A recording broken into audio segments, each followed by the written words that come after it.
Yeah. Like all good companies, we had to cut cost. Yep. At least we're not emulating Linus from Linus Tech Tips where he drops everything. Yeah. Well, some of us aren't. Cole. What did you drop? I don't know what have you dropped? You dropped a... What have you been dropping? Hey, you know what? It was an accident. The ball? Dropping the ball? I did not drop the ball. Okay, don't you start with me. It's, I got sick and did all the things and didn't drop the ball. And you just watch. I'm gonna be home with a newborn, not dropping the ball. Anyways, I dropped a camera today. Really? I did. Dropped a camera today. My camera. Oh, okay. Never mind. Then that's cool. Oh, you don't care then? Well, it's right. It's just the lens that we use for making money. Okay. Yeah. So Tracking. I had 3 houses that I was supposed to shoot today. So that I did shoot today. So the second one was a vacant home that had been torn down to the studs, and I guess somebody gave up on it. They're like, we're going to do all this work. And they literally did some framing as well. And then they're done. So I shoot this very cold house, by the way, because there was no heat. And there was this one portion of the house that was kind of dark, but I was like, yeah, I can do it. This is easy. So I go back there and I set my tripod down and I shoot with my phone remotely. I Wi-Fi connected to the computer, to the camera, and I can hit the shutter button. I can see what the viewfinder sees, and so normally I will set it up, and then I was like, I'm gonna back away from the camera a little bit, make sure shadows aren't getting in my image.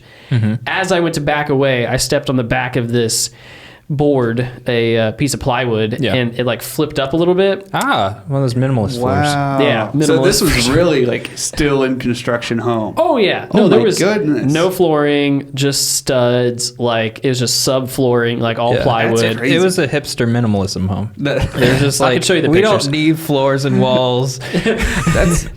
Why would they even want pictures of that? You'd think. Well, they're putting. I mean, it's still listing, right? So the I feel potential like it'd be so hard to sell. Like, hey, you want half a house? You have to fix it. This is why you're not in charge of finding clients. Like, why do you want photos of this crap hole? Oh, I don't say that to clients. It takes me half the time to shoot it's all up here. Save money. The lighting's great. It comes through one window and goes through every wall. It's true though. Yeah. Now this was the darkest spot because it did not have any windows in this portion of the house. But anyways, as I stepped back, this board had warped, and so when I stepped back, it turned into a springboard. No. And as the back went down underneath the weight of my foot, the front flipped up, and it was under just one tripod leg. And so all it did was it was enough to flip it forward and pendulum it straight lens first into the ground. Yeah. Oh. And thankfully, I had my hood on. So there's a plastic hood that goes over the end of the lens to help with flares from the sun, things like that. Because, of course, with a wide-angle lens, it's very round, so it catches a lot of the light. Yeah, it's really useful in those situations. Yeah. So one of I'm the use cases is when it falls flat on. No, exactly. So it falls flat on its face. It breaks the hood, which luckily it just kind of shoved it back over the lens. Didn't touch the glass, thankfully. Wow. And I have a little just kind of like dent on part of the lens, but the hood took the brunt of it.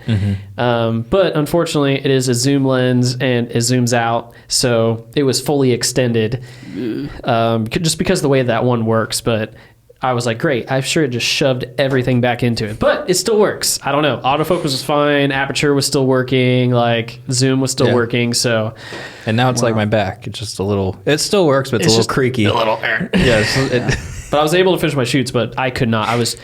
And the funny thing is I was like, I'm to that point now where I guess we've broken enough crap, that like normally I would be fuming like, oh man, but like, I know if something happens, we've got the reserves to like replace a piece of, product that we're using. Yeah.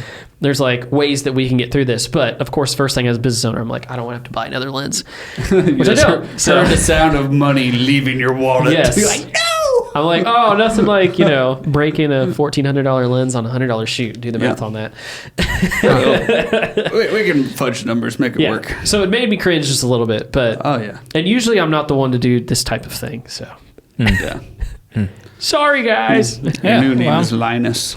But I think as many houses and just shoots in general we do, right? I'm surprised we don't break more stuff more often, to be honest with you. Yeah.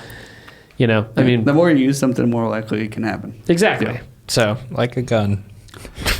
Whoops. Misfire. Made that go all the way back I around. like to bring it full Cameras circle. are just like guns. You point them and shoot them at people. That's true. You know, if you think about it, that is how you use a camera. You do point it and shoot with a camera. At That's a people. great observation, David. I pointed at a lot of